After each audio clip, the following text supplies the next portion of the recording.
Look, can you turn on that light? Yeah, that one. Thank you. Oh, it's the switch over there needs to be turned on. Sorry. Which one? The first one, I think.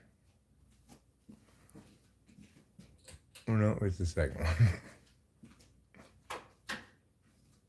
There we go. Thank you. You're welcome. Hello, friends. My name is Questo Enrico. Questo de Taquienda de Famiosa de Peopleoples. And tonight we ask the question, can a person be good at gambling? I would say the answer is no, because obviously gambling is inherently going to result in you losing money over the long haul, because the casino has an advantage, and the more and the longer you gamble for, the more assuredly you will lose. So that's what I would say is the answer to the question, can a person be good at gambling?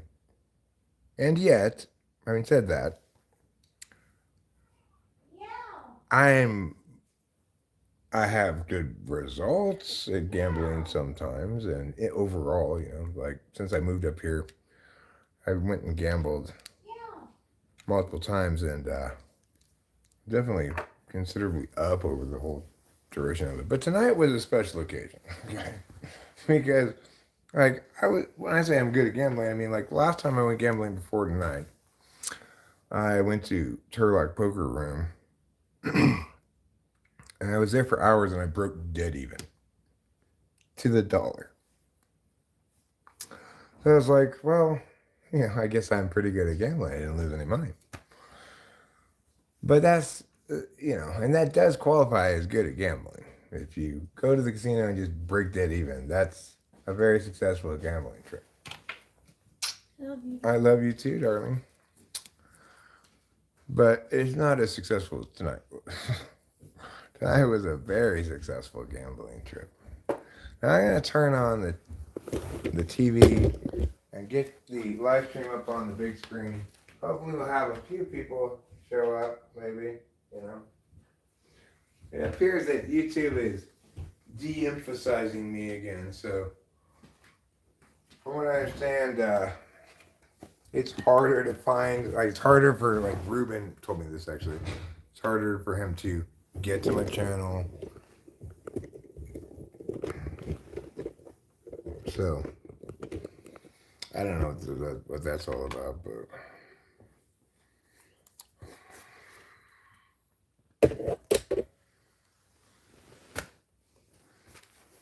one.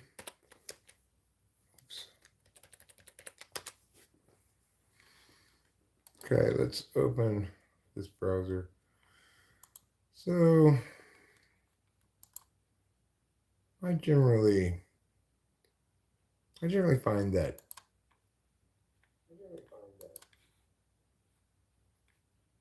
I'm not too.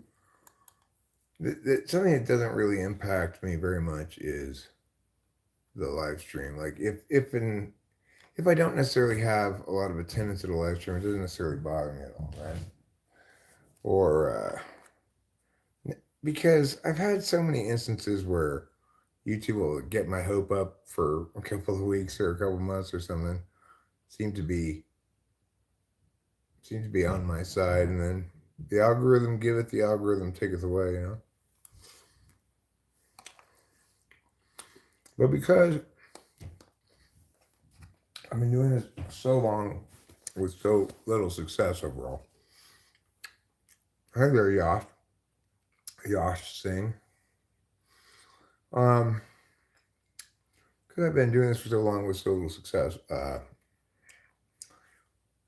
it doesn't really impact me emotionally that much, either way. Like, if we have a lot of attendance on a given stream, say averaging 20 to 30 people here or something, it's kind of tends to make it more fun because there's more engagement with the chat, more chatting coming on. But I don't really walk away from it going like, oh, there's so many people here, maybe it's gonna keep going like that. I don't think that. I sometimes do think like, well, maybe this time is a time when YouTube just leaves me banished to the nether world of shadow banning or whatever, you know. It's you can't rely on things to stay the same with YouTube. Ergo, even if you stay the same, things will change.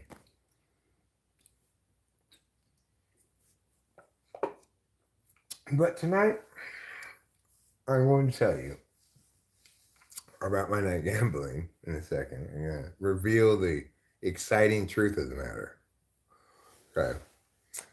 Before I talk about tonight's gambling, let me just say that, as I was saying before, since we moved up here, I've gone gambling a number of times, and overall, I'm well ahead. Not not a shit ton, right? Like, but 4 figures somewhere in there. It was ahead before tonight. You know, maybe $2,500, something like that. Combined to all the trips I've taken gambling. Then tonight I went down there, and I only had with me 200 and either $23 or $28. I think I got 7 quarters and 10 nickels when I first sat down at the blackjack table. So that would mean, and then I had $3 left over, which I tipped the bartender when he gave me coffee. But so I think it was 228. Regardless, let's call it 200. Okay, that's what I'm saying. Let's call it 200. I started with $200. Obviously, it's not a lot to start with at the casino.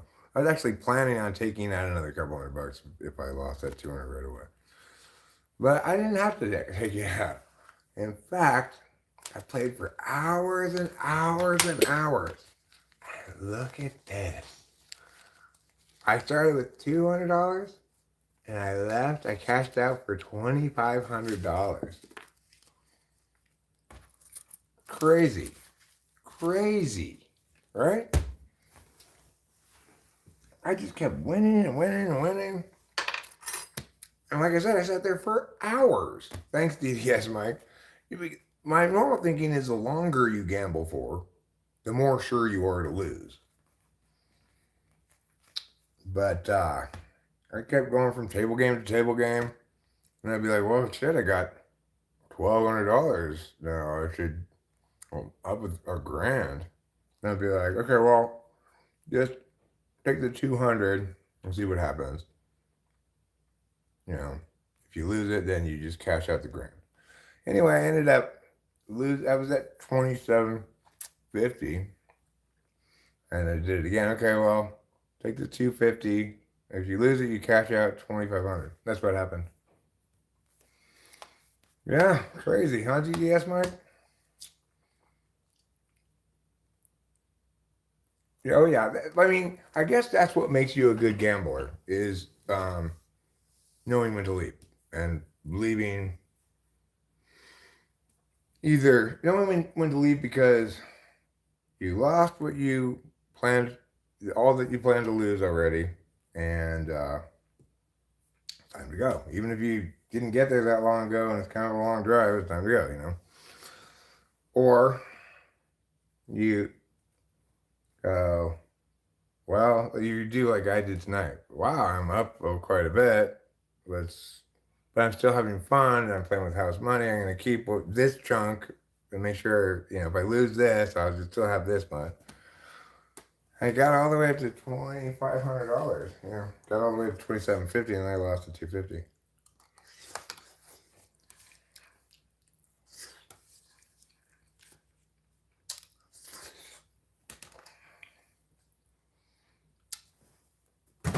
So, I don't know. I've had such good luck at Chansky Gold Casino. For example, I hit on blackjack. I had the side bet for jacks. So if you get one jack, the side bet pays me out. If you get two jacks, the side bet pays me out. If you get two jacks and the dealer has a jack showing, the side bet pays 100 to 1, and I had $10 on it, so it paid me $1,000. Thanks, Rachel. Good for us. Good job, us.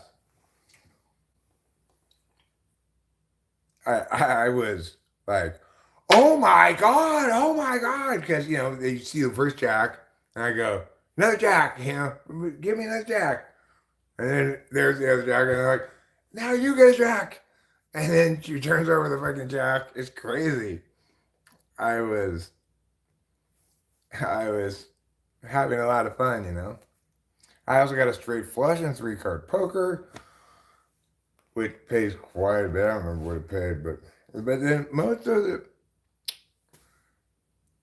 the rest of it that I made playing blackjack at the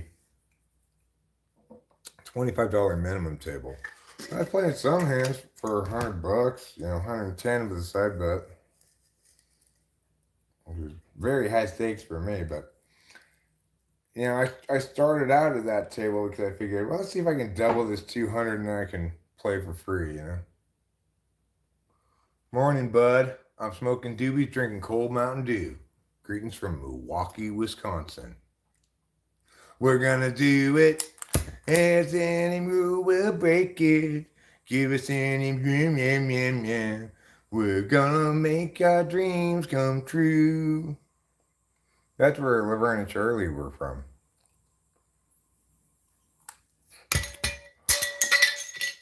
You dirty rat. Why are you so cloggy? Why is the dirty rat so cloggy? But the other thing is, I must have tipped I would guess between $200 and $400 to the dealers tonight. It's generally considered good form if you're winning to tip the dealers. When I hit those 3 jacks, I tipped the dealer $50. But I also gave lots of like $10 tips or $15 tips paying when I was winning. So the dealers all came out ahead too. That's good.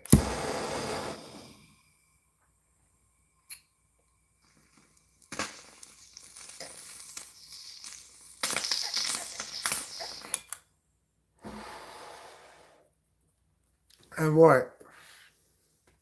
Because of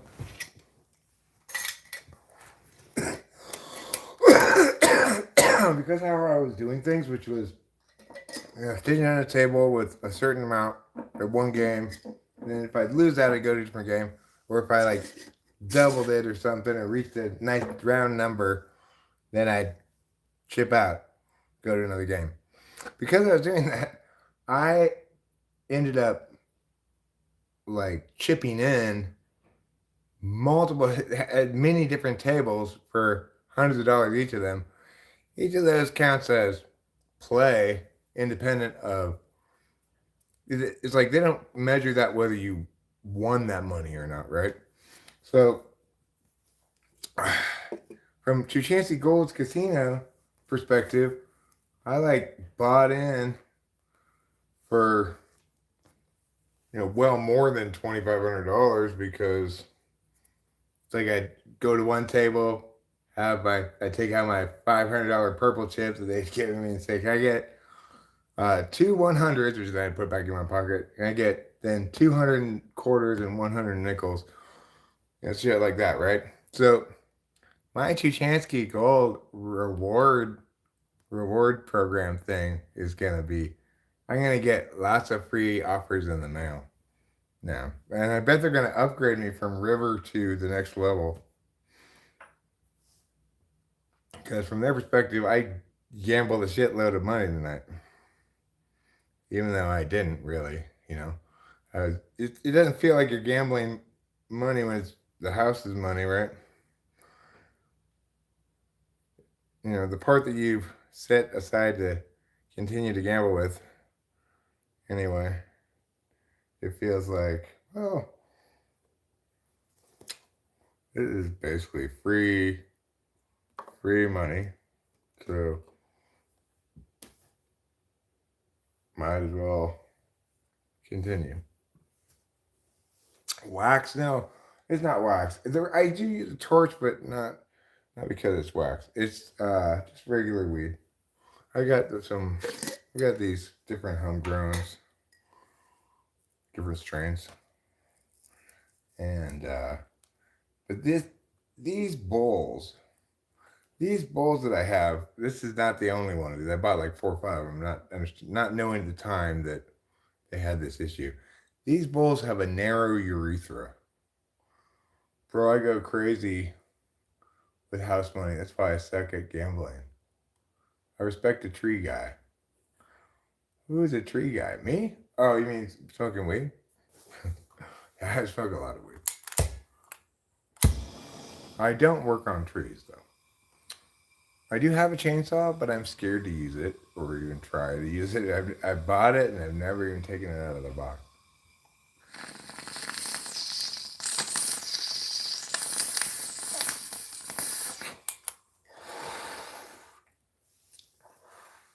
You think you might have a narrow urethra?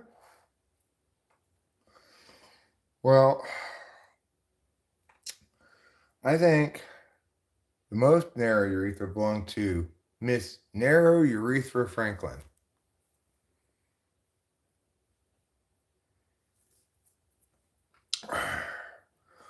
Famous for her soul voice and her narrow urethra. Narrow Urethra Franklin is famous for the song Respect. It hurts when I go pee because I've got a narrow urethra.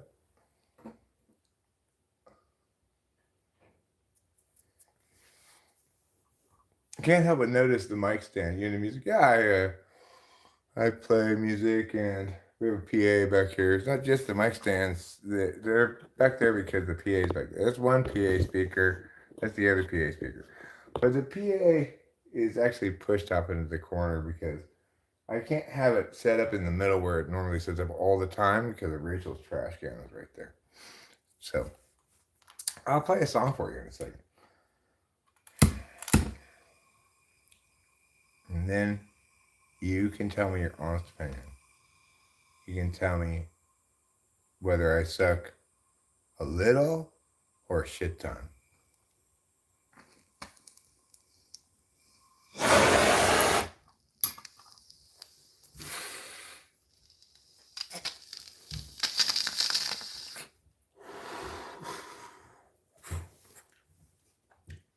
Oh, yeah.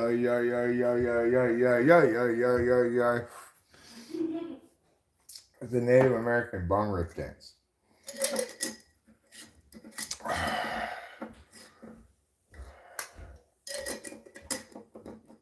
Okay. It's time to make some rock and roll music. I'm gonna use my guitar. Like that. That's how you make the rock and roll music. And baby, it was all right.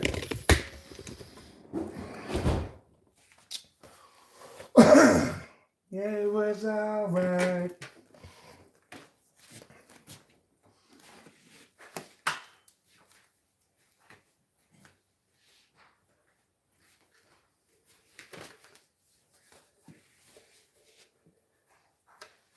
Let's see.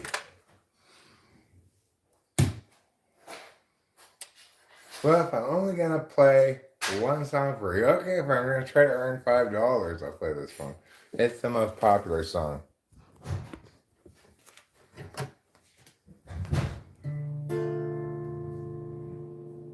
You're good at gambling? You too, huh?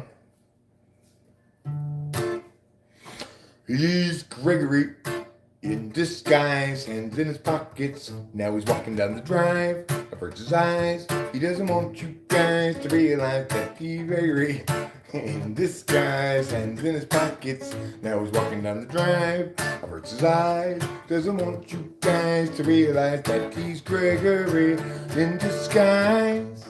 He hates the lies, wants to confront the men, always telling them. But every time he tries, they only run and hide. Again he is denied the chance to yell at them, until the bridge brings a new approach. Secretly he'll try to encroach upon the guilty, then perhaps he'll get the chance to yell at them. He's Gregory in disguise, hands in his pockets. Now he's walking down the drive, averts his eyes. He doesn't want you guys to realize that he's Gregory in disguise, hands in his pockets. Now he's walking down the drive, averts his eyes. Doesn't want you guys to realize that he's Gregory in disguise. He hates the lies, wants to confront the men, always telling them. But every time he tries, they only run and hide. Again he is denied the chance to yell at them, because he's Gregory in disguise.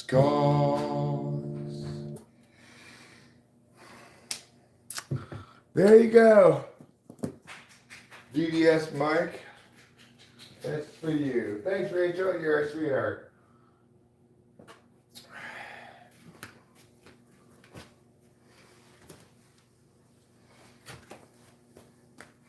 That was a fib, my Ciento? Who's your Ciento? Are you talking about Ciento? I didn't know he was yours.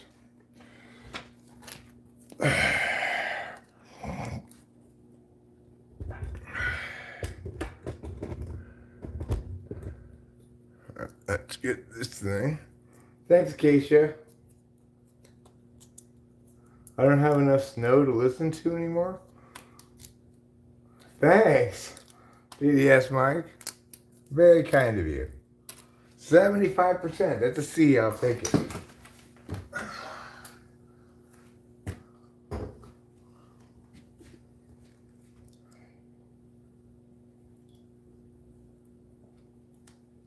I know what lo siento means. I was joking. I understand some Spanish some of the time. Like, I know, ¿Dónde está mi mamá? You're my spirit animal? I'm your spirit animal? Wow. But see, I'm not an animal, though. Well, I'm a biological creature. But, I don't consider myself a filthy animal. Me no hablo fucktardo. Yeah, I actually do speak fucktard.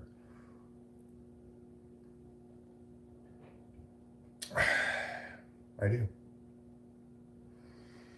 I don't like to speak it. I don't like to have to talk to fucktards, but when you do talk to them, you need to speak fucktard. Otherwise, you'll just be talking right past one another.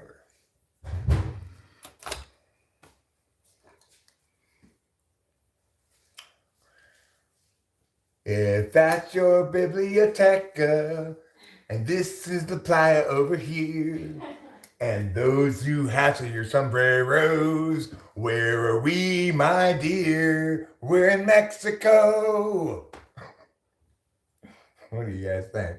You think that should become Mexico's national anthem now? You speak fucktardo well? Well, most people, generally, if you speak fucktardo well, there's two possibilities. Either you've had to deal with a lot of fucktards, or you yourself are a fucktard. I don't think Acacia's a fucktard, so I'm assuming she's encountered a fair number of fucktards in her life. I mean, haven't we all in some sense?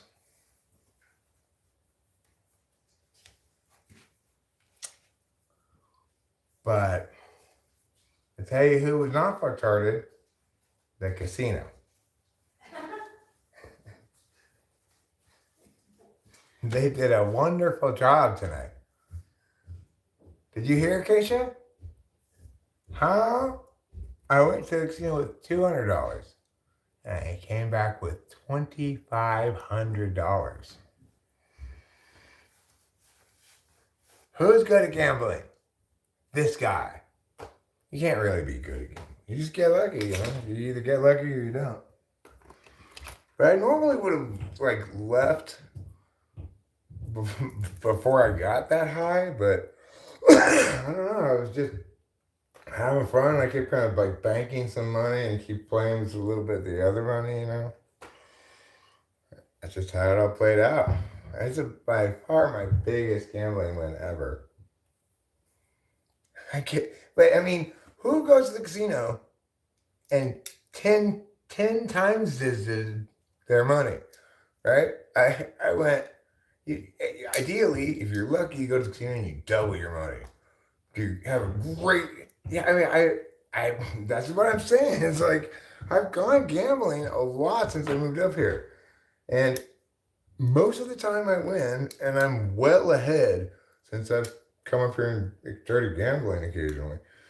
I'm terrible at poker. When I used to gamble in LA, I more or less only played poker. No, not even more or less. I only played poker. And I always lost. The other day, I went to the Turlock poker room, and I lost at poker again. And then I played the table games there, and I won back all the things I lost. And I broke even. I started with blackjack, and I was at the $25 minimum table because I thought like, okay, let's see if I can double this 200, 400, and then I'll be able to gamble for free, you know, and put the 200 back in my wallet and just play with the casino money. But I didn't just double right there. It's like then I walked away from the table with like $600. I was like, wow, that was pretty good. That was nice. You know, and then just kept going from there. I played blackjack. I played 3-card poker. I played Ultimate Texas Hold'em. And I played roulette one time. I lost on roulette. I lost like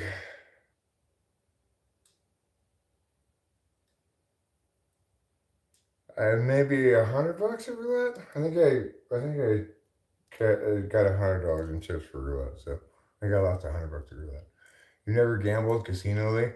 Well, the thing is, poker supposedly is the smart thing to play or to gamble at because it requires skill. There are some very good poker players who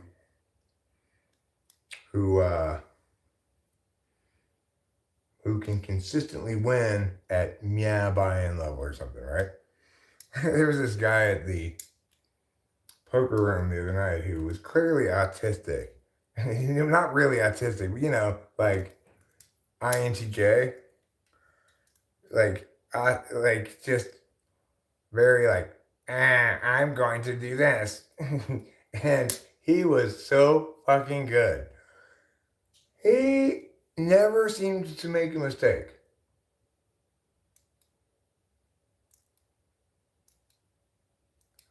Anyway, so I lost all my chips poker, and then you know, like I said, I played 3-card poker at Turlock, and I won back what I lost. You know, the thing is, I didn't lose all that I took out at poker, right? I set some aside in case I lost the poker money. I took out 500. I bought in poker 200. And then I won back the 200 I lost. So, you know, he was really good. He was really, really good. He never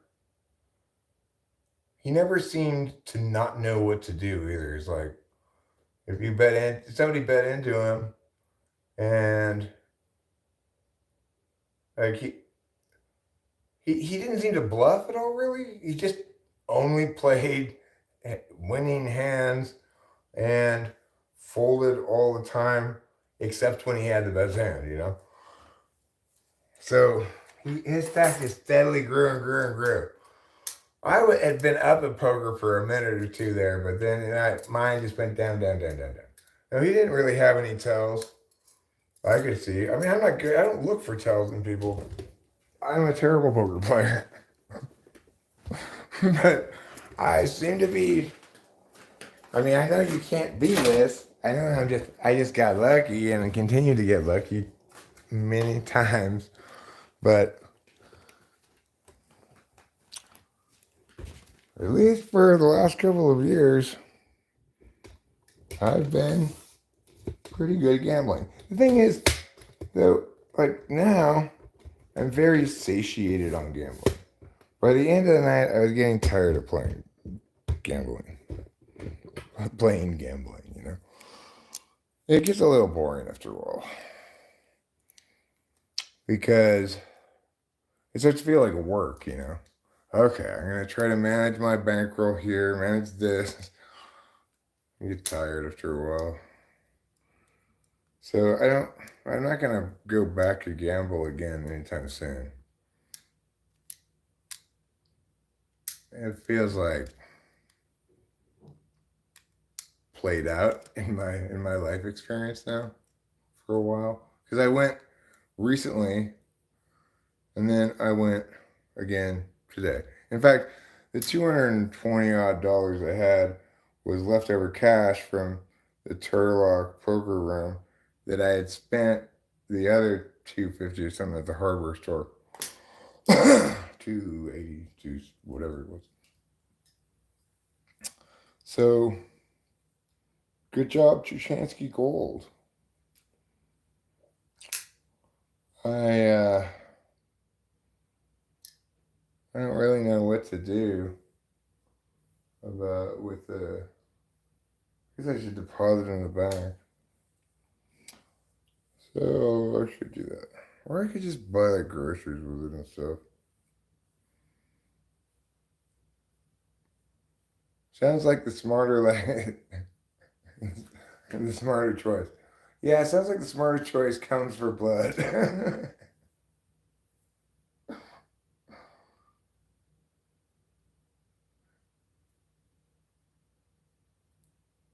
No, the thing he said was, I think like, yeah, I'd lean come for bloods or something like that. Or I'd lean come for bloods as the smarter choice or something like that. I'd lean come for bloods. To the age-old question, would you rather have blood for cum or cum for blood? Sounds like a gang thing. I'd lean come for bloods.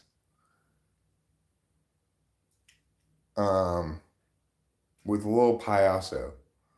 It's not really so much a gang thing as it is a public access television thing.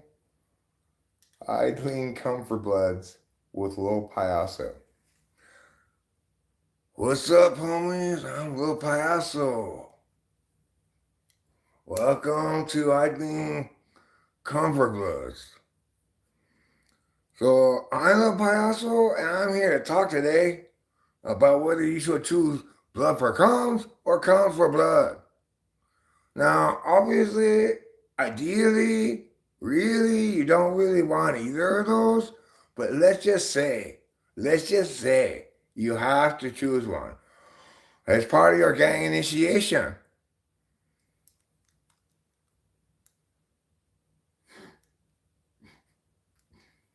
This is his public access television show's name. Okay, sure. It's called I'd Lean Comfort Bloods with Lil Payaso. Yeah. With your host, Lil Payaso. Or hosted by Lil Payaso. Okay, you could go get any of those titles, really. Yeah. So now I want to introduce my friend.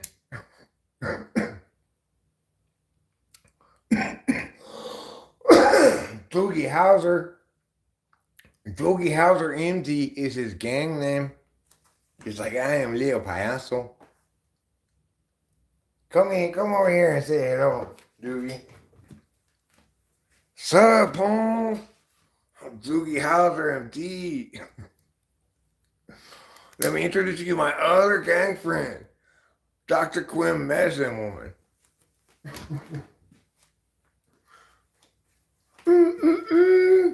I'm Dr. Quinn Medicine Woman. How old am I? I'm 53. 5'3". 5 decades, 3 individual years. Into the 5th decade. Little Payaso, Boogie Howser MD, and Dr. Quinn Medicine Woman. I'm Dr. Quinn Medicine Woman. I like to give everybody their medicine. Hey, look at me, I'm Dr. Quinn Medicine Woman. Nigga, you look over 90. Well, okay.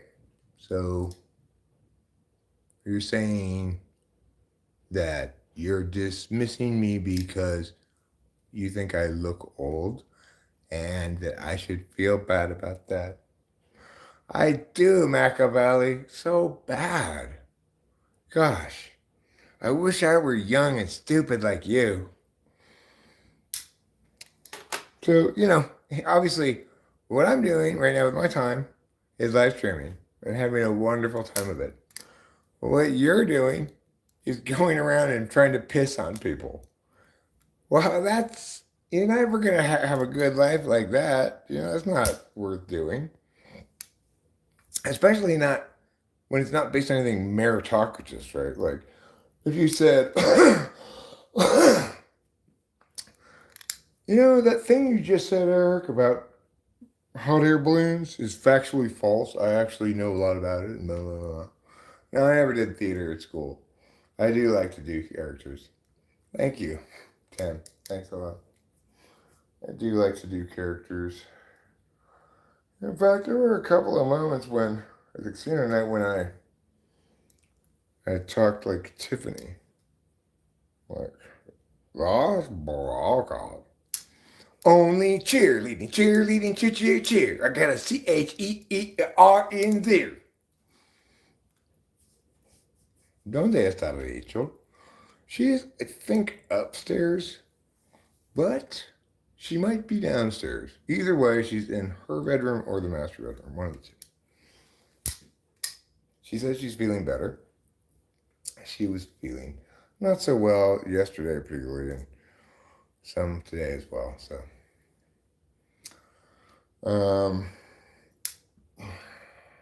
I have written some great cheers. Here's a cheer I wrote about football.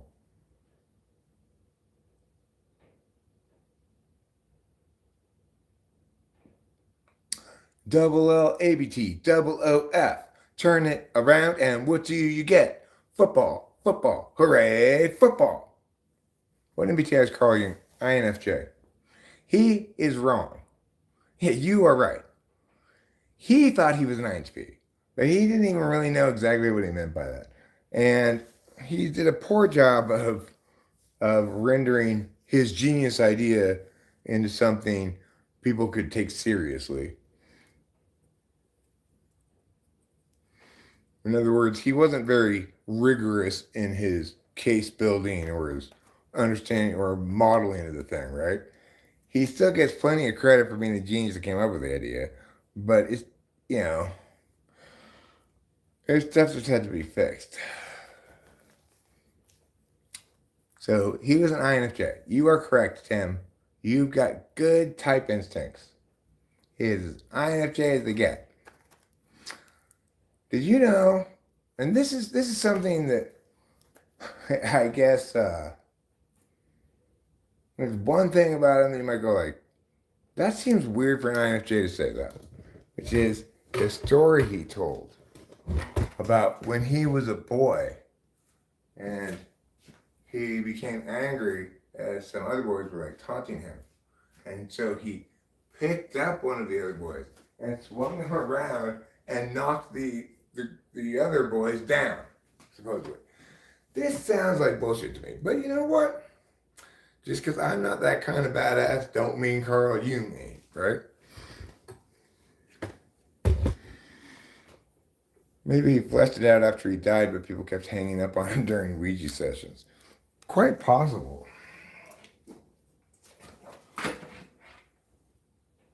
The other reason why people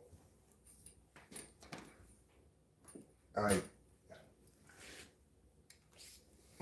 the right kind of people didn't take him very seriously is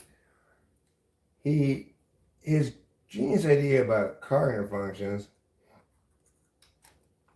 was not really his passion, right?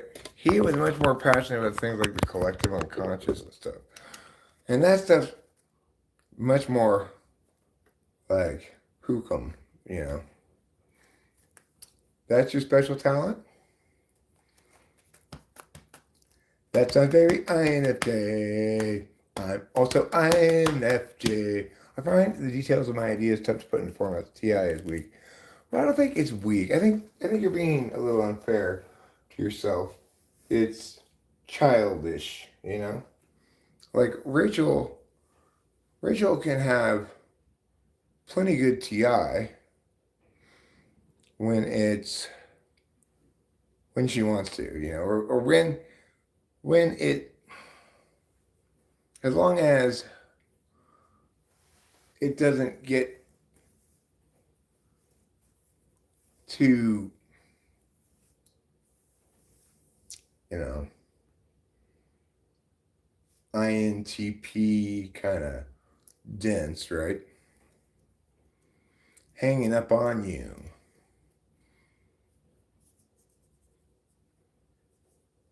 Hanging up on you is Rachel's special talent, yes. Rachel's an INFJ too. So I know what you guys are like. I live with one of you. You're wonderful people. And you don't know yourselves very well at all. And you don't like it when you have to experience things to know them. It's like, if you want to make an INFJ uncomfortable, piss them off, or generally, you know, disrupt them, tell them, you need to experience this before you get to know it. They'll be like, I hate that.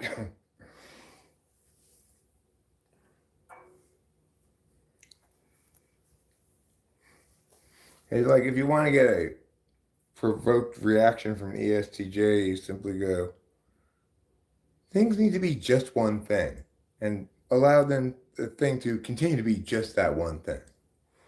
No, you shouldn't do that. You should always add a corkscrew to it. Are they fairly flexible with TI? I think the thing is, they're not flexible with it. It's not, but they're not inflexible with it either. Like, TI isn't flexible. TI is inherently inflexible. It resolves things in terms of like a win-loss kind of way. So if one thing's going to be right, that means something exclusive of that is wrong. I remember that story he told in Memories, Dreams, Reflections. I've also done crazy physical things when pushed. Oh, you mean you could imagine yourself swinging around another boy and knocking over the other children? It sounded like bullshit to me when he said it, but I also thought, like, Carl Jung doesn't seem like the kind of guy to just make up some bullshit, but who knows, right? But it's true. I understand what you're talking about. You guys can muster heroic levels of yeah when called upon to. Whereas I just don't. I don't have that much SE. My most unconscious function, the equivalent of your SI is SE. And doing stuff, following through on things, Finishing things is very difficult for me.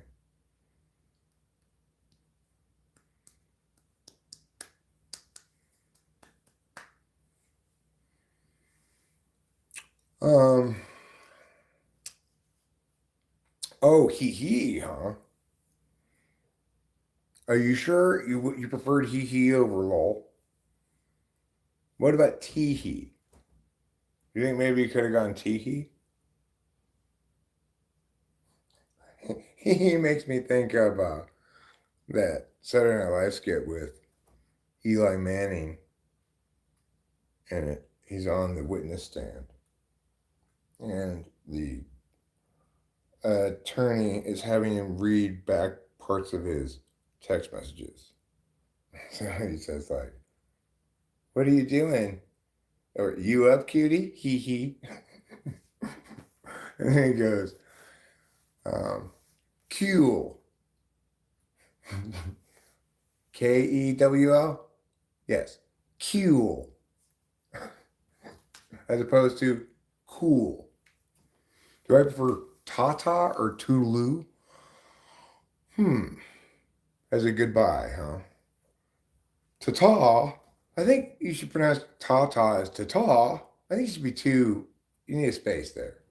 Okay, so let's not lie to ourselves. You need to be TAH space TAH. You've done a terrible disservice to Tata. Tata. Ciao, Tata. Arrivederci. Toodaloo. If I had to choose between Tata and Toodaloo, I would go with Tata, but I don't want either of those. I'd rather go with Sayonara or meow meow meow meow meow meow. Anything like that is fine, really. Smell you later is pretty good. Yeah, you know what? You win. You win the saying goodbye award for best choice. Smell you later.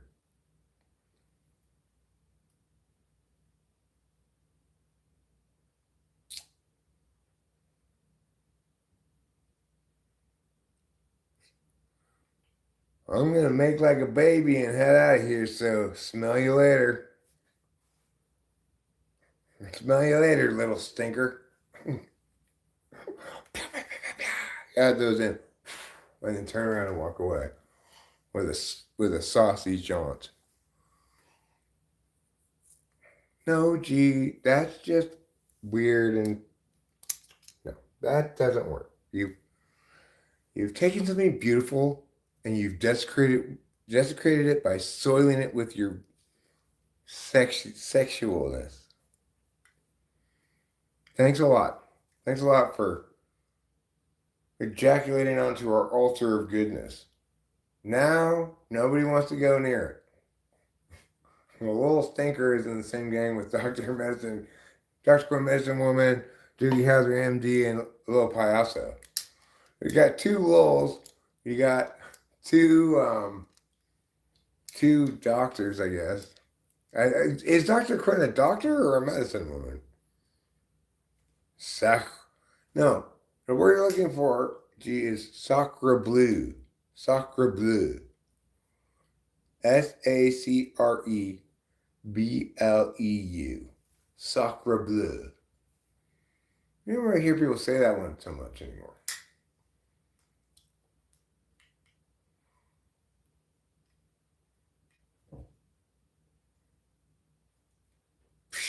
MD Dr. Quinn. Sacre bleu. No. Well, you and G both want to say sacred bleu. Listen to me. Sacre bleu is important to the French, okay? Don't desecrate it with your jokes and playing around. Like, don't say it when you're going to say voila. Don't say voila. That's not right. When you want to go to see the Eiffel Tower, don't say you want to go see the Eiffel Tower. That's not what it's called. Personal jinx. What's an impersonal jinx? Is that just like, okay, Mr. Sinding Jinx? Would that be an impersonal jinx? That's not how you spell Voilage. Have I ever visited London? Yes, I have, Tim. I have visited London. And also, I have visited Stratford upon Avon, which is that Shakespeare town. Et voila, ate my hors d'oeuvres. Your hors d'oeuvres needs to get out of here already. I'm tired of her whoring ways. It's raining outside right now. I still feel, even this long after I've gotten home, which is quite a while since I've gotten home now, still feeling a bit car sick. The drive home was kind of rough because windy road, that's normal. It's just, standard operating procedure around here. But part 2, dark, and part 3, raining. So in the best circumstances, given that I took Wellbutrin today, the drive would have made me feel a little car sick. In these circumstances, I felt quite car sick by the time I got home. Is there gonna be more snows? No, Acacia. It's never gonna snow again. And why? Because you were rude to the snow the last time you were here. You threw rocks at it. You told it, "Get out of here, Baldy. Get out of here." Yeah, that's a classic, a London thing to do, G. I went to see a play in London. It was hilarious. It was I was, I guess, 19, 18 or something. I went with my parents. But it had to have been the funniest play I've ever seen. It was so funny. The whole crowd was laughing their ass off so much, including me and my parents. We were just rolling on the floor. It was hilarious. And, you don't normally think of plays as being really worth watching because, as I mentioned before, but I will mention again, plays, it's like if you go to a play, it's as though you've not heard of TV and movies or streaming yet or something. Oh, I want to hear people act out a story. I guess we'll have to go to the theater. You don't need to go to the theater to get entertained. The reason the theater was as it was because there wasn't any better alternative.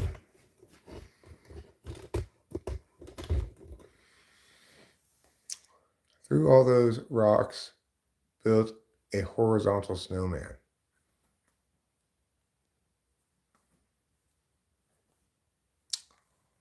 The water I stank with you. Guilty feeling, la la la la la. What are you feeling guilty about? Did you murder your family? I told you not to do that.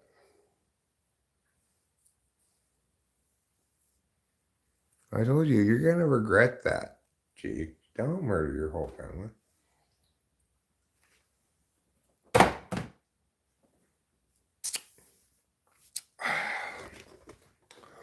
Well, let's get another beverage.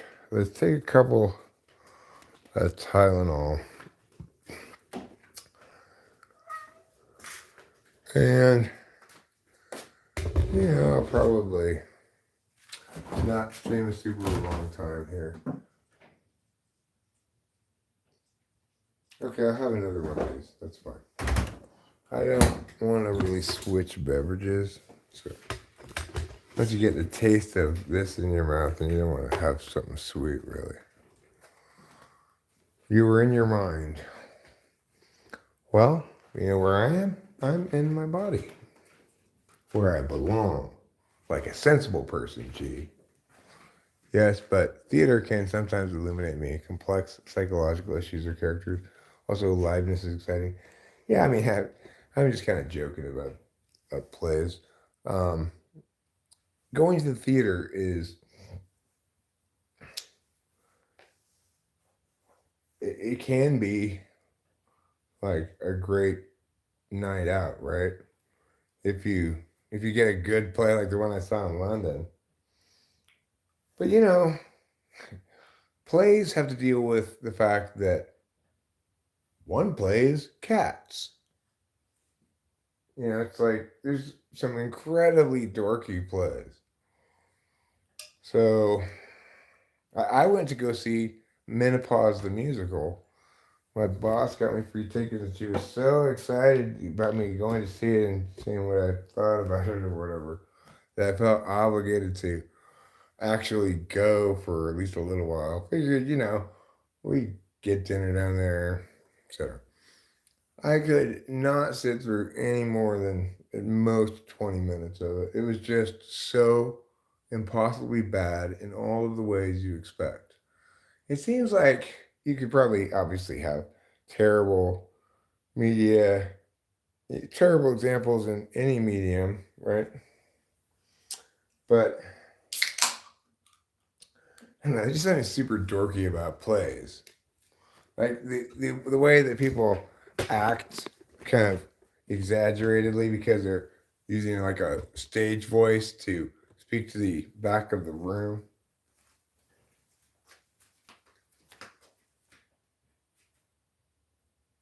But Marielle, now she's done it.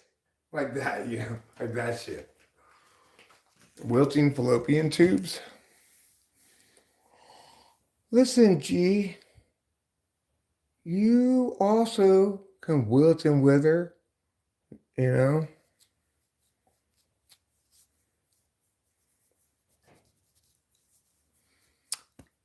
Yeah, a lot of theater is bad, but being a Londoner, it's definitely the norm to go to plays. Did you guys hear my excellent imitation of somebody acting in a play? The exaggerated, like, stage directions. Like, one of them will walk up to another one and do this, like, shit like that, because people in the back have to be able to tell what their acting is and stuff. What their acting means. What's he acting like down there? I think he's acting like a dog. I don't think so. Look, I don't know what he's doing. So they have to, like, oh my God! Like, sure.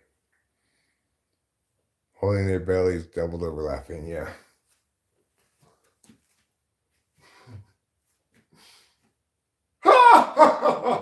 Very funny, Vern. That kind of shit. So anyway, it just has this kind of, artificiality. I suppose if you were into that, it could be cool. I like certain musicals. For example, I like The Nightmare Before Christmas. It's not a theater musical, but it's a musical nonetheless. I liked Grease, the movie.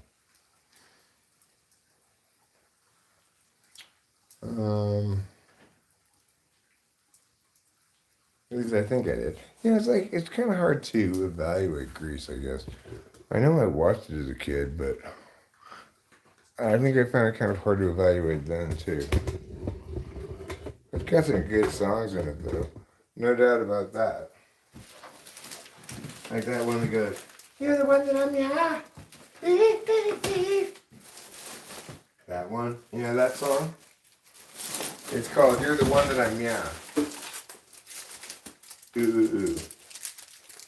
I'm Olivia Newton-John. You know why she's called Olivia Newton-John? Because she's obsessed with fig Newtons. True story. She changed her middle name, which originally was Anne. She changed it to Newton in honor of her favorite food in all the world, Fake news.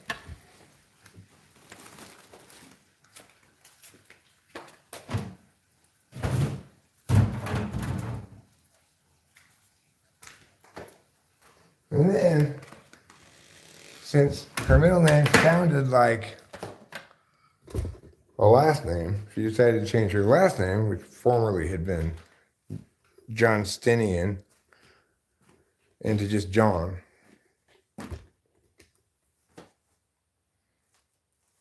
I enjoy the sound of music.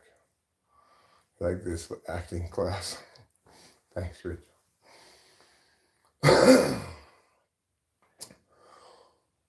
Ooh, ah, ooh, ah, ooh, it's the song that I want. Ooh, ah, ooh, it's the song that I got. Ooh, ah, ooh, what you wanna do? You wanna sing? What you wanna sing? You wanna sing? Ooh, ah, ooh, ooh, it's the song that I got. Ooh, ah, ooh, it's the song that I want. Ooh, ah, ooh, what you wanna do? You wanna sing? What you wanna sing? You wanna sing? Ooh, ah, ooh. So, that's your assignment for today, is learn how to sing ooh. Because it's the song that you want. It's the song that you got. What you want to do, you want to sing. What you want to sing, you want to sing ooh. So, if the lyrics of the song are true, and they are, then that's what you want to do. Well, I think I'll pull a couple. I'm sorry, I'm gonna take a couple time off.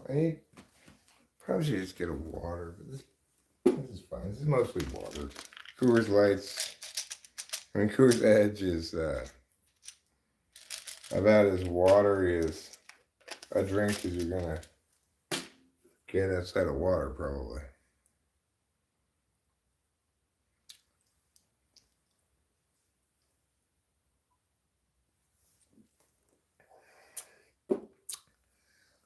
Okay, so those pills have been taken. Those should make me feel a little bit less headachy in my car sickness anyway. And on that farm, he had some meows. Meow, meow, meow, meow, meow. With a meow, meow here and a meow, meow there. Everywhere a meow, meow. Here, there, a meow, meow. Everywhere a meow, meow.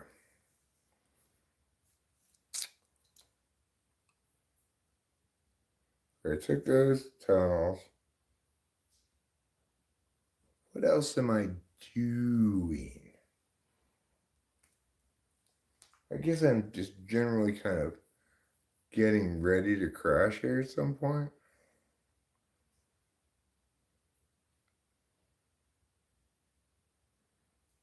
I kind of would like to pull more bowls, but I feel like I need to change out the water and stuff.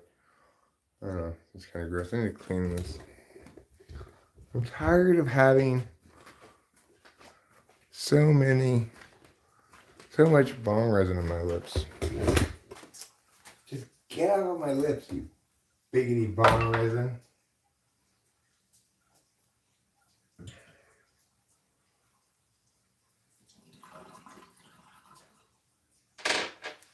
All right.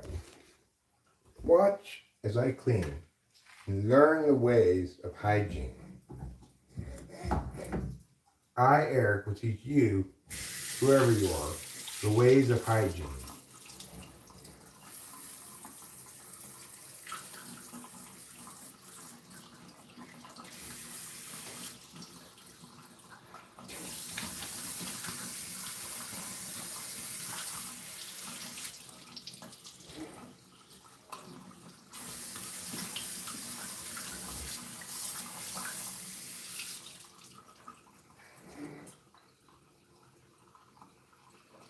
There you go. All right. That's good enough. We need to be spotless. What are you doing in here, mosquito? Isn't it too late in the air for you?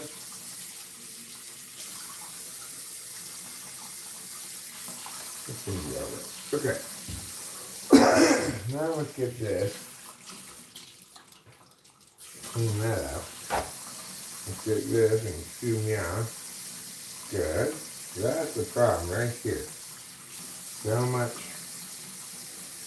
farther than right there. Okay. Here we go.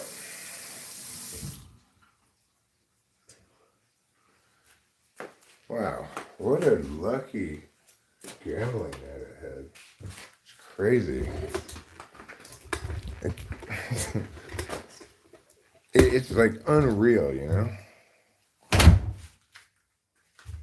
Who tentuples their money when they go gambling?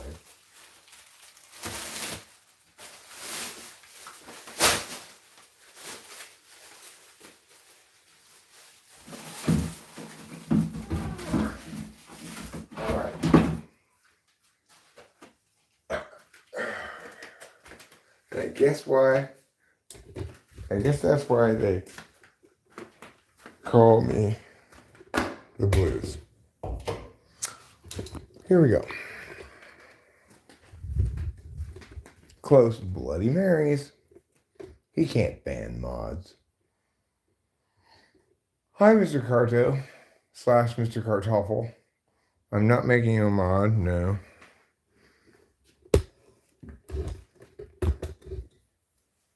Not going to do that. If you'd like, I might be willing to consider making you a schmod. Would you like to be a schmod?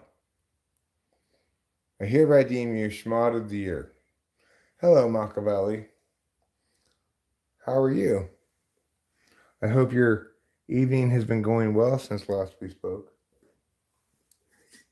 Perhaps you've enjoyed a hearty laugh or shared a bit of Christmas cheer with some lonely soul on the interwebs. Official schmod. That's right. You're an official schmod now, Mr. Carto.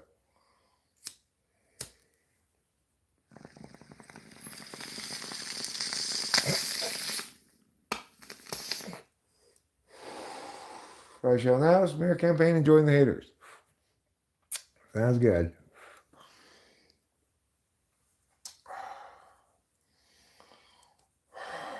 Do you have any ENTP friends? No. I wonder if it's hard to be mates with your same MBTI type.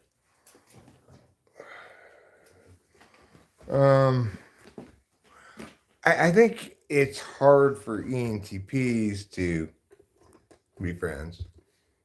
But I'm not necessarily sure if it's as hard for introverts. I really don't know. I have my own experience. I know how it is with ENTPs, but I don't really know how it is with other people. You think we should get along? That's fine. I didn't think we shouldn't get along. Jack tried to reach out to you? Who? Me?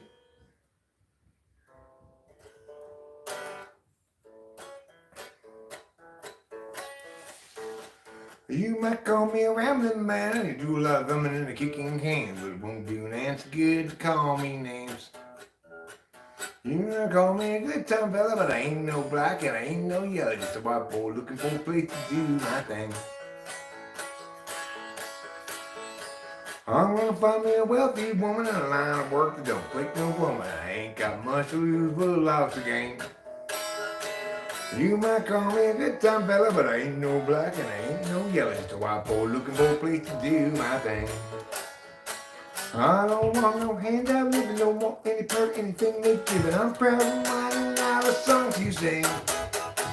Well, I said a few things and I'll admit it. If you want to get ahead, you got to hump and get it. Just a white boy looking for a place to do my thing. Small town boy been around a little, and I like guitar and I like the fiddle, cause that's the kind of soul to expand my flame. I feel feared and ready, I got to work just to be somebody. Just a white boy looking for a place to do my thing. I don't want no handout living, don't want any part of anything they give, and I'm proud of mine and I'm proud to sing. Well, I got things that I admit it. If you want to get ahead, you got to hump and get it. Just a wild boy looking for a place to do my thing. Well, tell a few things and I'll admit it. If you want to get ahead, you got to hump and get it. Just a wild boy looking for a place to do my thing. If you want to get ahead, won't admit where you are bitter and you have to get away. Wild boy looking for a place to do my thing. NGB Mariposa,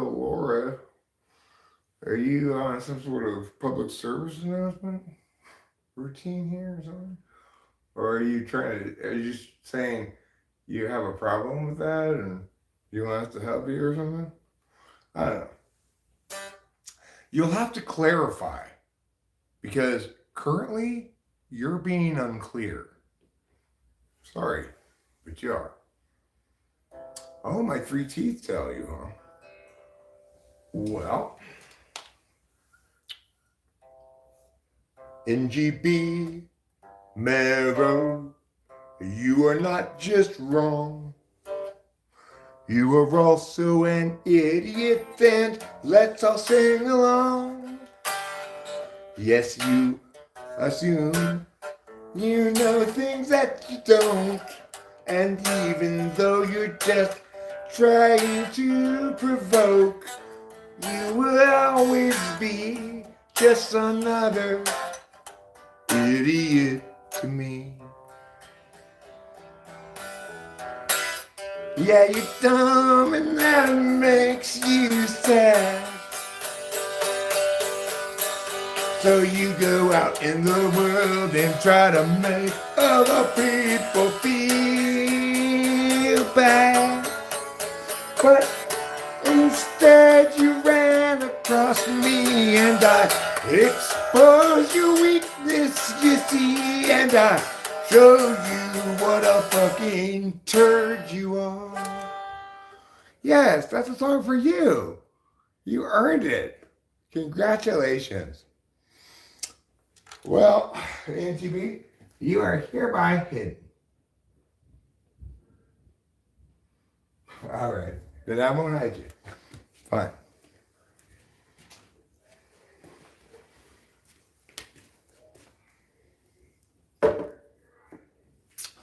I mean, I don't think I'm particularly awesome, you know, but I do think that that you're the 1 billionth person to try to provoke me about my teeth. I actually went to the dentist the other week. Gonna cost $25,000 just for the top mouth. And but worst of all, the dentist is like, okay, well, you need to get tested for diabetes before I'll do this procedure on you. Why? Well, because if you have it, then you heal more slowly. So if I have it, then you won't be able to do the procedure. No, I'll still be able to do it. Really? Why in the fucking world, then, do I need to get tested for diabetes? Do you have any reason to believe that I have it? You know, just something we need to eliminate. Yes, $25,000. I think I'll probably go to a different dentist. I'm gonna go to one in Merced and see about a different option. Yeah, I'm going to. So,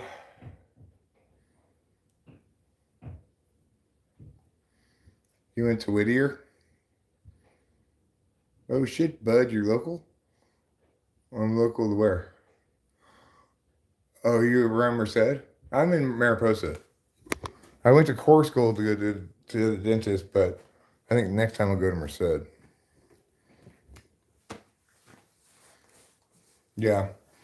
Like I was telling him before you got here, I was talking about how I, like less than a week ago, went to the Turlock poker room, and then just tonight I got back from Chuchansky Gold Casino. I started with just $200 at Chuchansky Gold tonight because it's just for the cash I had in my wallet. And I cashed out at $2,500. I won $2,300 tonight.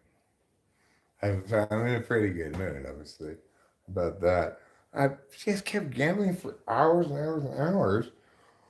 And eventually, I was like, okay, well, I've got these ridiculously, I have $500 chips in my pocket, plus these couple of hundreds here, So I just play this out, this couple of hundreds. If I lose it, then I just cash out 24 and go. That's what happened. Did you see your mirror at the other house? Yeah, I did. Absolutely. I go to Turlock Family Dentistry. They are legit, but anything dental is pricey. Yeah, I mean, I expect to pay a fair amount, right? I and I knew probably the course gold dentist was going to be a little boutiquey.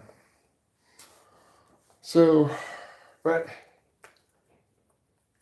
and the thing is, the top end price I was thinking I'd pay was 25, but that was really thinking to deal with the bottom as well. The bottom will be a lot cheaper than the top, but still, not cheap.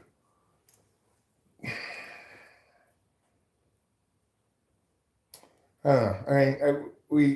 I liquidated portfolio stuff expressly for the purpose of doing this. It needs to be done, but I got to find a better way of getting it done. $450 worth of scratchers made 135. Paid 2,500 for two veneers. Yeah, well, I could get this thing done. The other thing is what's really tempting to me is to try to find a way to get this done such that I'm not paying the whole chunk of change up front. Because this dentist wanted me to bring him a cashier's check for $25,000, and then he would guarantee that all the work would be included for that $25,000. And that was a good deal because if you were to get it all a la carte, it was $37,000. So it's like, okay, I know this is going to be expensive, but the idea I had going in is, where possible, let's do like a one implant or two implants and a bridge or something, So maybe that won't work. I don't know. If I could just get the right side of the top half of my mouth fixed, then at least I'd be able to, I wouldn't have such a challenge with chewing and eating stuff.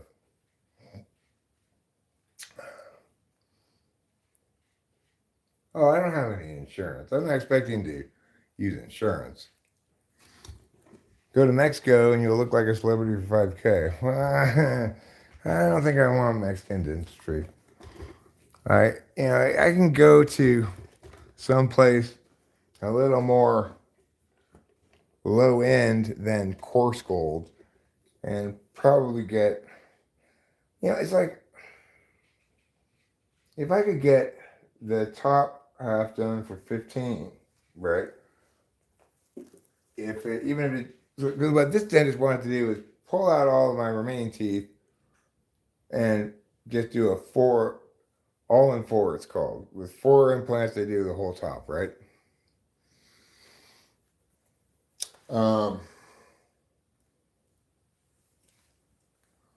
So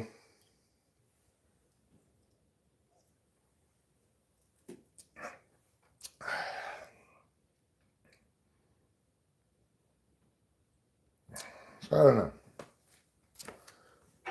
I do not know what I am going to do or when I'm going to do it. Yeah, they did a CT and an X-ray. Or they did CTs. I mean, I guess they did an X-ray, but they definitely did CT. They did multiple CTs.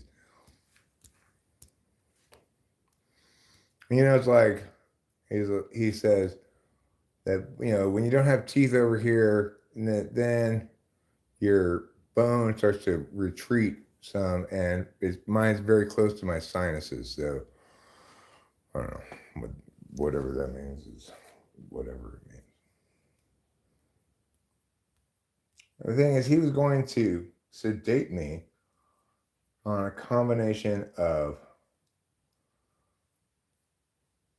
Benadryl, something else, and fentanyl. They don't actually put you all the way under, but I mean, I thought they did bone graft when they took my teeth out, but I guess it didn't work very well or something. Anyhow, that's something that's been on my mind, but more immediate priority, I suppose, is to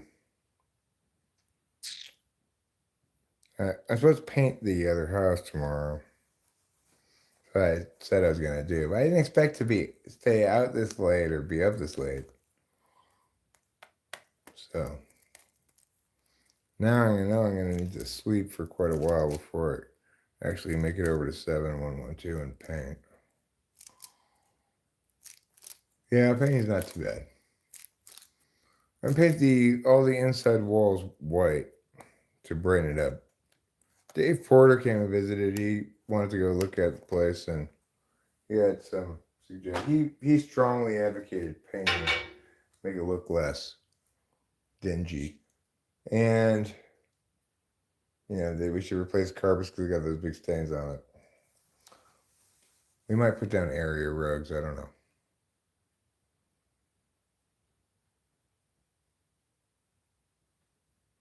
I'm not going to sleep over there. I'm going to sleep here.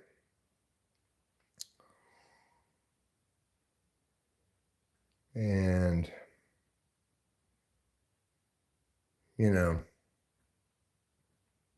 try to get as much sleep as possible. And hopefully start painting tomorrow whenever I'm up and rested. Hopefully I'll be actually fully rested. So I think what I'm going to do right now is go into the bathroom and take a couple of gabapentins. And I'd like to take half a Klonopin too, I think. If Rachel's cool with that. I don't know if she's listening to this or not. She might be asleep, so I don't want to bother her, but maybe she's, I don't know if the light's on in here, but it doesn't necessarily mean she's in here. No, she's not in here. Okay, that's fine. That's fine.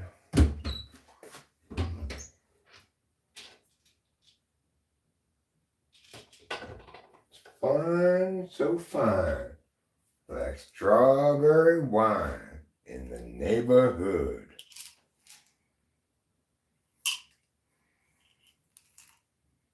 There you are. Come to me, little half. Now go back in there. Good job. I need this to chill out, Took a lot out earlier yesterday.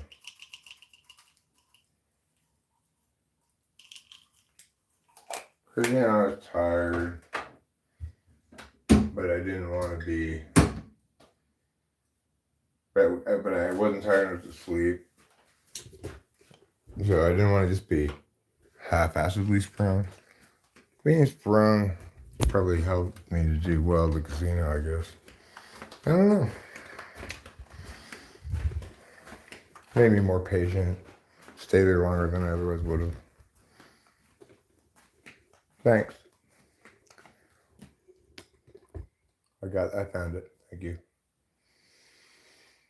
So, hopefully I can take these gabapentins as well. And my hope is that I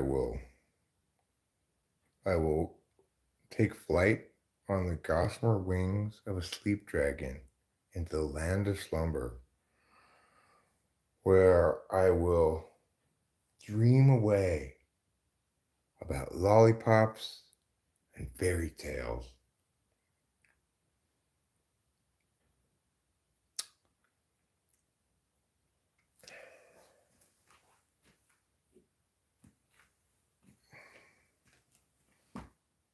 And sugar butts, of course, yeah. They're the sugar butt people. So sweet are their buttocks that to taste it is said to be equivalent to licking the inside of a beehive where the honey is.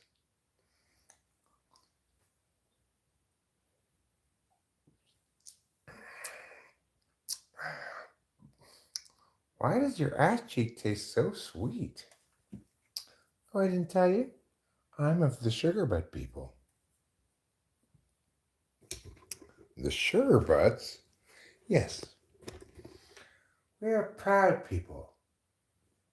Most notable for our very sweet ass cheeks. And by sweet, I literally mean sweet tasting. That's right. We excrete a honey-like moisture that sweetens our ass cheeks. Winnie the Pooh is based on Eric. Good morning, simple girl. Good morning to you. Do you want to hear the good news? The exciting news? Pretty exciting news. I went down to the casino tonight. Maybe I felt a little unsatisfied because last time I went to the casino in Turlock, which wasn't that long ago, I broke exactly dead even. Anyway, this time I went to the casino with $220. And I left with $2,500. What do you think about that? That's some crazy gambling, huh? I had never had that kind of win before. To start with 200 and end with 2,500. That's more than 10 times using your money. What the hell have I stumbled across? Asks Tyler Cantrell. You stumbled across my live stream. My name is Eric. Nice to meet you. Welcome to the single greatest live stream. Not only on the internet, but any place else either. No, I didn't play poker. I just played casino games, 3-card poker, Ultimate Texas Hold'em, blackjack. Played quite a bit of blackjack tonight, which I don't normally play that much blackjack. I know, crazy, huh, simple girl? I couldn't believe it. And the thing is, this is not at all the first time I've won since I started gambling up here. When we moved up here, I started gambling. Ultimate Texas Hold'em is a game where, you get 2 cards. The players each get 2 cards, and the dealer gets 2 cards, and the board comes out. Like, you see the full board. Everybody sees the full board. But if you bet earlier, you can bet. So you put out your ante and you bet here your whatever it's called, and then you put out. If you want to bet it before the flop, you can bet it 4 times your bet or 3 times your bet. If you want to wait, then after the flop, you can bet it 2 times your bet. And if you wait till the end, you can only bet it 1 times your bet. No, I'm in Mariposa, California. I went down to the Indian casino. Chuchansky Gold was called.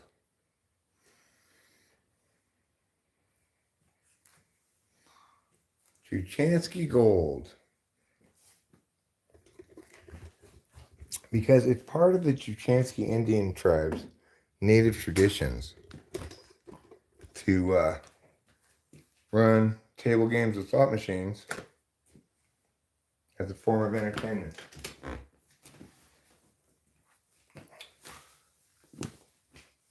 Just as hunting the buffalo and wandering the plains with our teepees has always been part of our culture, so too have we always run 3-card poker, other table games, and slot machines. We are the Chuchansky Indian tribe. Yes, there's a hotel with a casino. It's a pretty nice hotel. We've stayed in it before, actually. Because when I thought the, butt fuckery of a failure that was my first attempt to get the clutch fixed on the Mini. I took it down here to core school. They told me, like, yes, bring it in meow, have it done by meow. I got a hotel to spend the night, etc. It's Central California. We're 3 hours from the Bay Area, 3 hours from Sacramento, and 5 hours from Los Angeles. No, it's not high hooey hooey hooey hooey hooey high hooey. Okay, no, that's not what it's called. Gee, it's called Chuchansky. All right, the Anawa'i people of Chuchansky, Indian First Nation. They also have a weed store next to the casino. Also traditional to our native cultures. They sold back, in the 1400s before the white men came here. Indians were still selling weed, gummies, concentrate, and running casinos. So that's why they have the special privilege, because they already were doing it before we got here. And what did they do tonight? They provided me entertainment and winnings. Ahwahnee and Neahwahnee are two little towns near here, down the hill, towards Oakhurst. We don't like going to Oakhurst very much. It's like, as soon as you get into Oakhurst, there's stoplights, there's traffic. In Mariposa County, there is not one stoplight. How many stoplights are there? 0. Camp Anawana. Hello, Mother. Hello, Father. Greetings from Camp Hiawatha. Swimming school here. Won 3 races. But I miss your fresh towels and pillowcases. You miss Downy. April freshness. That's the reason. It's so pleasing. All y'all. When I think about you, it makes all y'all else shocked. It makes all of us short when you think about us. It's the reason for the season. Small town, no stoplights is ideal living. I mean, I agree in general, like, sometimes I think I probably have forgotten just how horrible the city was. Every time I go back to the city. Hello from Dubai. God bless you, mate, always. Well, thanks, Safe Rashash. And God bless you, too. Welcome to California, America, where you will find world-famous rock climbing place, Yosemite. It has been the jingle of the week. It's true. I always liked that commercial song. Like a song like commercial when they had it on TV. But I can't remember the last thing the mother says in the song. He says something like, I love your mother. I used to live in Elk Grove and Stockton, and there's a casino called Sky River in between them. Oh, yeah? And did you ever gamble there? If so, what did you like to play when you gambled?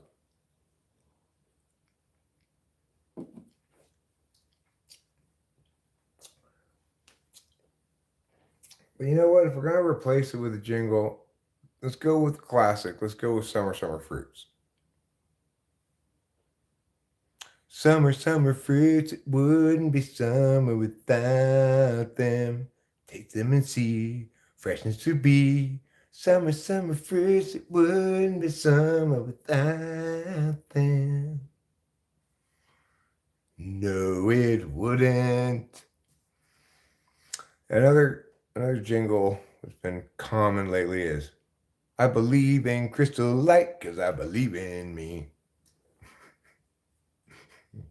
Which which has strange lyrics, you know.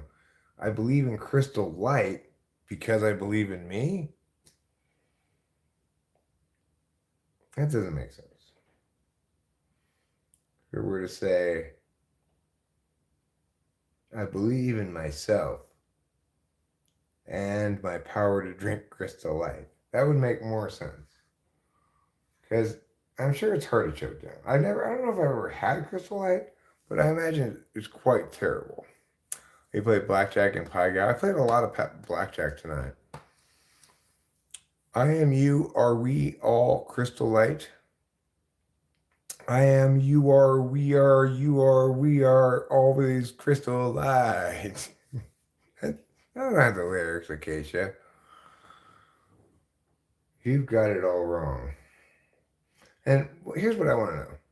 If there is a crystal light, was there a regular crystal ever? Just crystal? What, I mean, besides, you know, meth. Pie Gow. I don't like Pie Gow poker. That's one game I never play because I don't get it. I don't know. I just don't seem to understand it. I've tried to play it on 2 different occasions, and it seems like, first of all, it seems boring because like there's a lot of ties or something. But yeah, I spent quite a bit of time at the $25 minimum blackjack table tonight.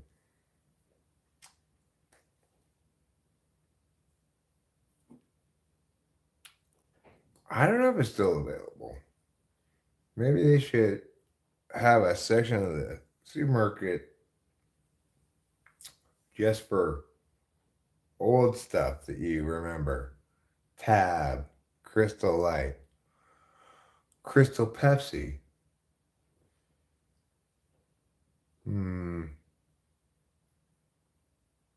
Gaiety Fudge Cookies.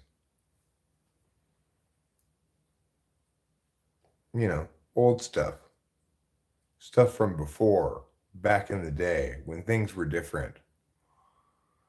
Pie Guy, the dealers seem to help you out.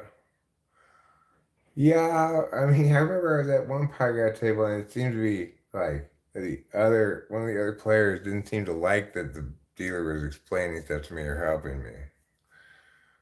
So, I don't know what was up with that. But.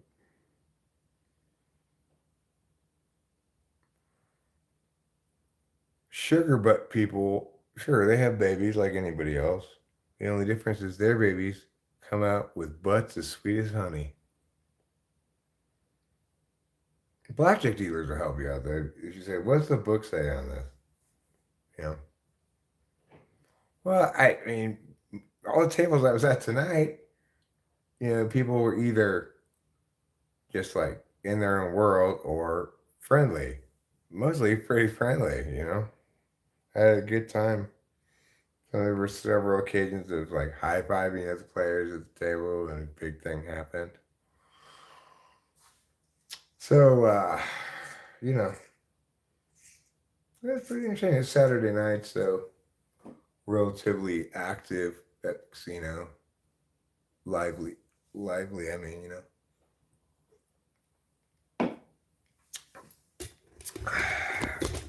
Anyway, I can't believe that I stayed there so long and won because I think gambling is the longer you stay, the more likely it is that the casino is advantage is going to win the day. Statistical advantage is going to win the day, right? But in this instance, it just didn't play out like that. It's like I'd bank some, and then I'd have a little bit to try to do other stuff for, and then, you know, sometimes I go back into my bank. Like, I went below $1,000 for a little while after I'd gone up to 1,200. You know, I told myself I was gonna leave if I got back down to 1,000. Normally, I don't disobey myself. But I was like, what? You're having a lot of fun, actually. Why don't you just stay for a while? It's house money.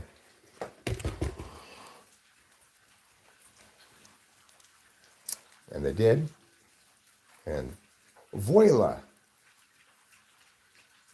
I was a big beneficiary of the fates tonight.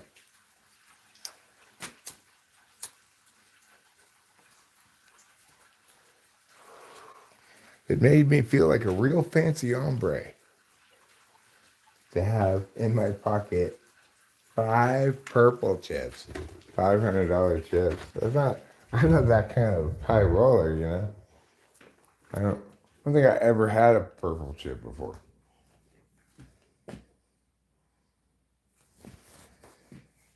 And I had 5 of them tonight.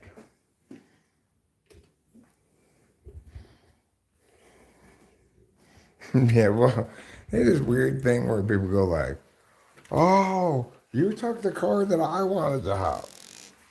Like, okay, but I mean, neither of us knew that when the decision was made. So if they don't like it, then I didn't even notice if anybody didn't like it. I know I don't play normal. I don't play by the book. Like, if I see like, let's say the dealer has a 4. I mean, let's say the dealer has a king, and I have like a 15 or something.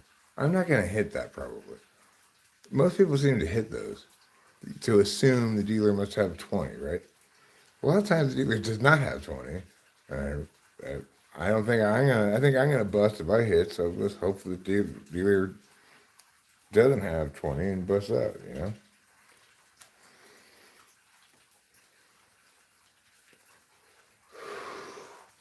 If it's 12, I'm more likely to hit it. But that gets me into plenty of trouble, you know.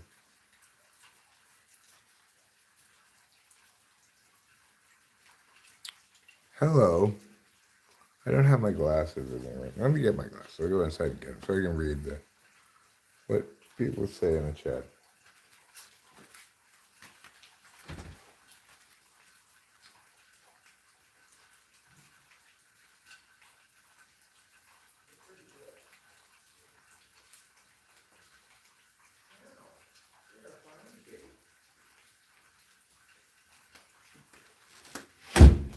Okay, let's see.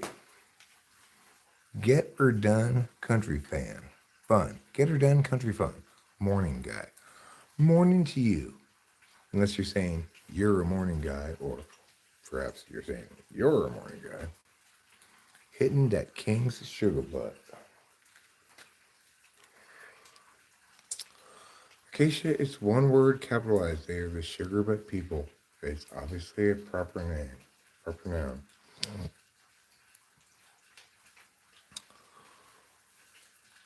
It's just SUGARBUTT, one word, capital S. If ye two, Polity and Adi, might not get Santa visit in Sacre-Bleu. What does that mean? No, I was referring to you saying good morning. Oh, I see. I say good morning to you, and you were replying. It depends on what other players have and how many decks you're playing with, but if the dealer is showing a king, it's normally safe to stay at 15. I mean, you know, a lot of people hit those hands. And but if they have 5 showing and the dealer has a 5 or a 6, they'll stay for sure, you know. Like,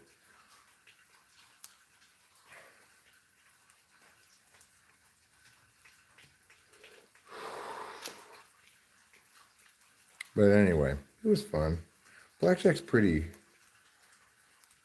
fun, and I get, you know, yeah, it's pretty fun. And it's got comparatively good odds. So, but I got pretty lucky. And I guess the thing is, if you play for a long time and you're patient and stuff, you will hit those big hands occasionally, you know. But no. How about White Jill? Who's White Jill? White Jill Sugarbutt? Well, White Jill Sugarbutt is, it's not clear if she was really a historical figure or just someone in legend in the Sugarbutt lore, you know. But according to Sugarbutt lore, her cheeks were so sweet that they convinced the king of a very powerful nation to abdicate his throne and just spend all his time licking her butt cheeks. Damn, I gotta keep my girl off YouTube, because you're live now. Don't worry, I'm not gonna steal your girl. I have my own life. You know? I have my own young, hot wife. I don't need to steal your girl. I don't want to steal your girl.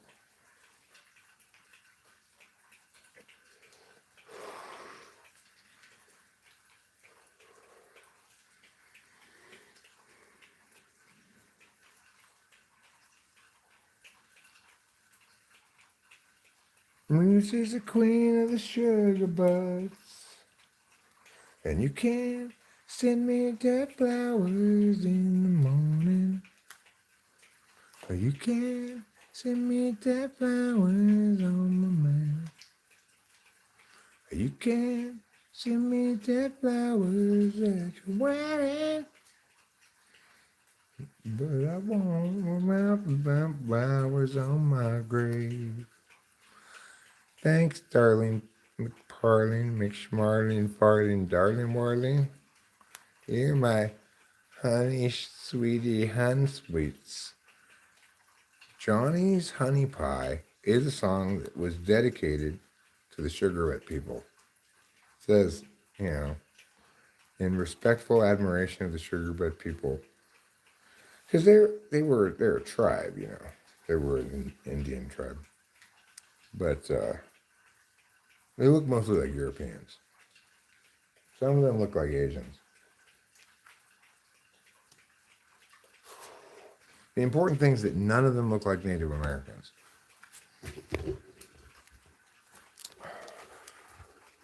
Some of them look like black people, but none of them look like Native Americans. That's what makes them the most unique Native American tribe.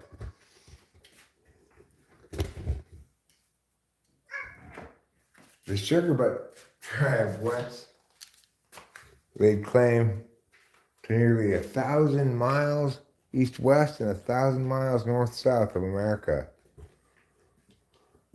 Instead of hunting the buffalo, they travel from beehive to beehive, ingesting its sweet, delicious honey. Not only the honey, but the bees as well. The Sugarbutt are a bee-eating people, and they incorporated that into their style of warfare, as they would descend upon an enemy and shoot bees at them from their mouths.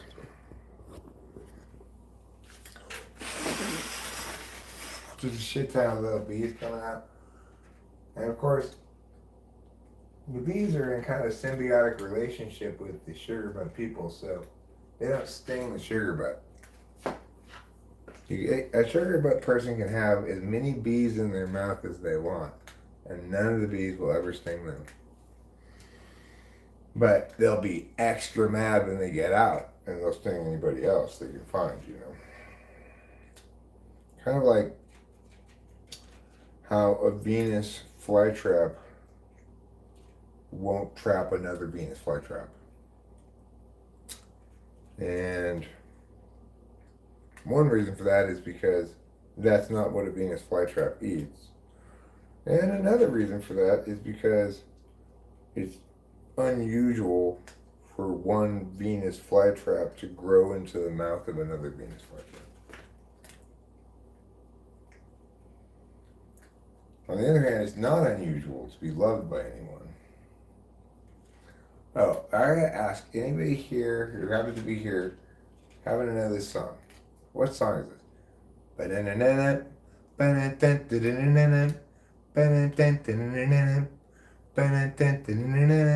You know, it's like the beginning. of the song or something. What is that song? I hummed it to. This is the only part I can remember of it. I hummed it to Google, but I can't figure it out with just that little bit of it. Did I rest? No. Did I rest? Well, last night. I mean, that's not this past night. But not so much, Goals. All right, you have a great day too, Tyler Cantrell. Have the greatest day of your life today. It was a pleasure having you here. You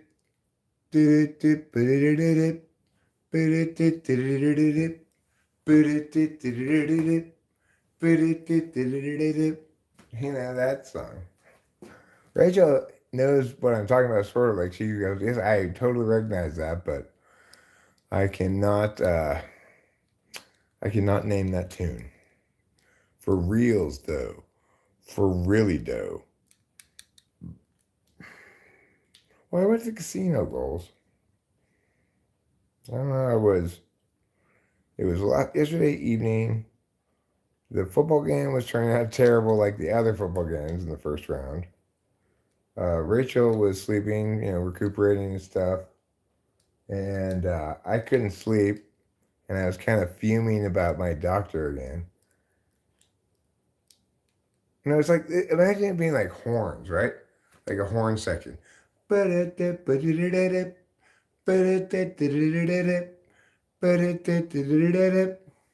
like it's got kind of a Tom Jones feel.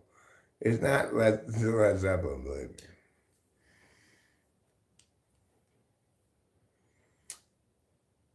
I tried that already, but it's not enough of it. I only remember the horn part, which is, I think, an intro, maybe.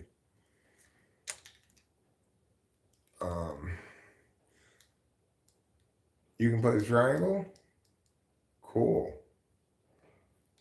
I hate to tell you something, Charles Darwin, but your whole theory of evolution is bullshit. I don't mean to be rude. I'm just calling it like it is. It's completely bullshit. I'm sorry. It doesn't withstand any scrutiny. And, who knows? If you would live long enough to see it falsify it in the face of all the tests like it does, then maybe you would have recanted or disavowed it. But it's a really fine mess you've gotten us into here. Where do I live? You're here in Iowa. I'm in California, Mariposa County, California. And Mariposa is where famous rock climbing place Yosemite is. How old is the song? It seems like it's probably, I'd say 60s, mid to late 60s, maybe early 60s. Australia is called the land down under because it's underneath us. And it also is called the land of Raygun, the lady who destroyed breakdancing. Australia, the nation that destroyed breakdancing. Working men. You're saying that's the name of the song? Or what? For those of you who just got here, trying to figure out what song has this intro, which is the trumpets. It's some kind of horns. It goes. Anybody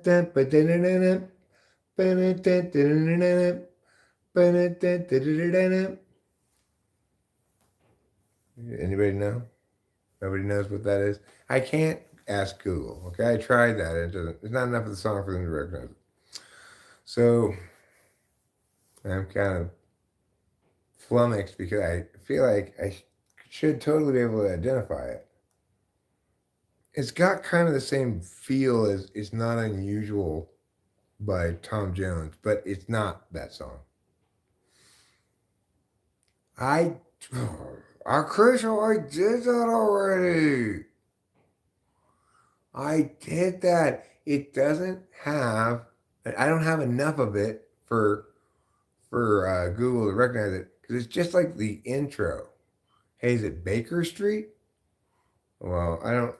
who I don't know. I don't think I've ever heard of that song before. Baker Street.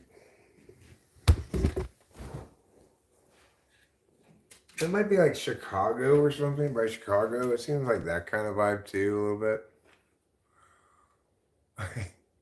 Acacia, can you please stop fucking with me? Do I look like I want to be fucked with on this important issue of what that song is? Baker Street. Baker Street song. Jerry Rafferty.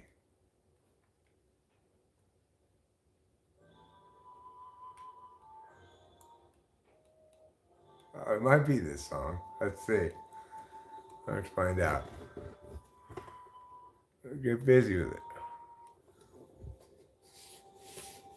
Get busy with it, Jerry Rafferty, Baker Street. Your intro is painfully long and unnecessary. No, it's not that song. No. Now I recognize that song. It's not that song. It goes. It's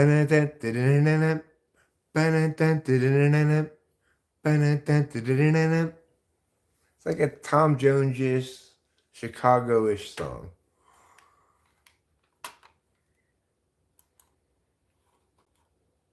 It's not Men at Work. No, it's not Men at Work. That's different. Who can it be knocking at my door? Go away, don't come round here no more. Can't you see that it's late at night? I don't think it's more than a feeling. No. First of all, remember, it's horns of some kind. Trumpets, I think.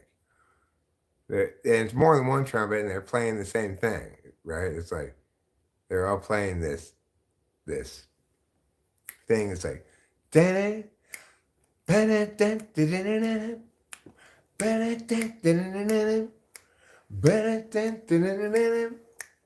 it's like you should imagine like whoever's singing it is going live as the horns are playing is going like, hey, how you doing? I'm ready to start singing whatever this song is. All right, will everyone please stop fucking with me? Especially Acacia. It's not more than a feeling. It's just a feeling. Less is more. Okay, less is not more.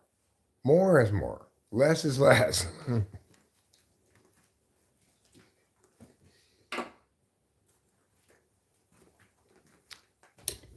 That saying is specifically about concision and communication. In that instance, less isn't more, but it's a better idea than more. But in this instance, less is less and more is more. And some is enough if many is much.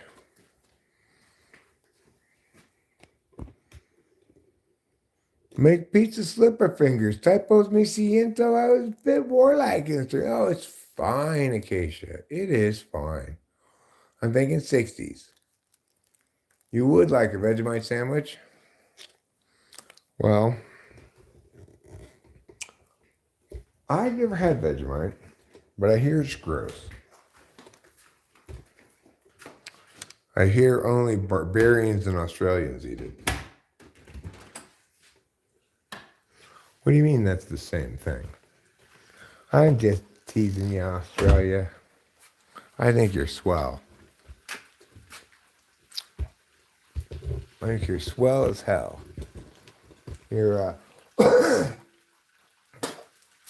another one of us wonderful English-speaking countries where we don't have to worry about people not understanding us.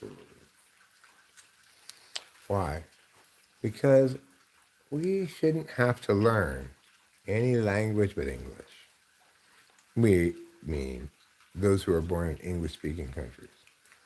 people who are born in other countries, they're invariably going to learn English because it's the lingua franca, which allows the rest of us to be entitled and smug in our monolinguality. Isn't that wonderful news?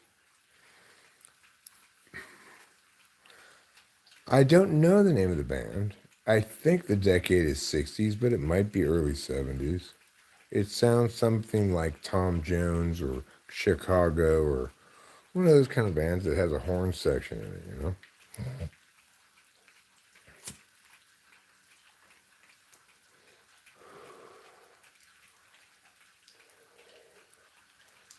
The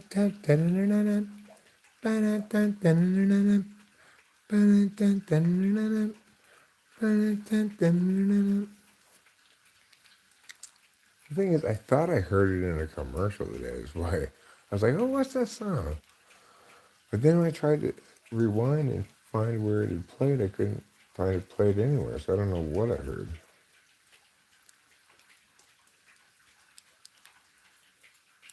I think probably 60s, early 70s, maybe Motown. Yeah, like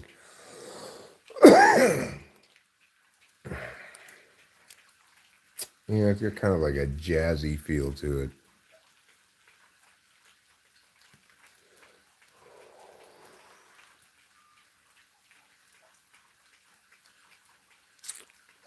I don't know how many Motown bands had horn sections. I don't know. It's not working my way back to you. I don't think so. Does it have a horn section that does that? A horn part that does that? I'll ask the elves to ask Santa. Then Santa will delegate to Mrs. Claus, who will ask you, and you'll have an infinite loop.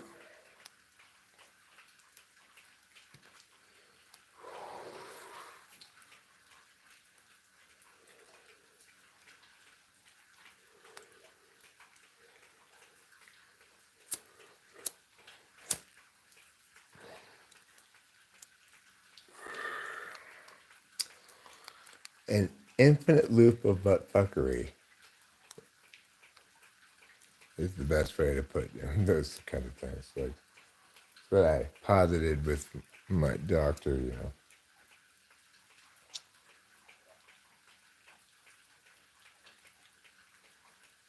So, in my infinite loop of butt fuckery, the doctor who prescribed me Wellbutrin tells me he's not going to give me Viagra, but I should go to a general practitioner. I imagine the general practitioner saying, well, she can't give me Viagra until I get my teeth fixed. I go to the dentist who said, you can't get your teeth fixed until you get diabetes tested. And I imagine the diabetes tester saying, you can't get diabetes tested until you have a psychiatrist deal with your sexual side effects of your medication. And then it just goes around and around forever, right? It's called an infinite loop of buttfuckery. I promise play Kim Waters in My Sim Girl. Does anyone have an AI program that can listen to tunes? We've tried that. It doesn't work. It's not enough of the song. You're asking your son who plays the saxophone? You want me to sing it for him again? Ba-da, ba-da, ba-da-da-da-da, ba-da-da-da-da-da-da, ba-da-da-da-da-da-da, ba-da-da-da-da-da-da. I'm around and around in circles. Exactly. And the thing is, that's kind of why I went to the casino, was because I couldn't sleep and I was thinking about that shit again, just like going over and over again in my head, like, oh, what in the world is going on there? I drove down to the casino, and for the duration of that, I felt I was, even on the way down there, I wasn't so much thinking about it. But then, and on the way back, I was like thinking about, oh my God, I just won so much money. But then, as I got closer to home, I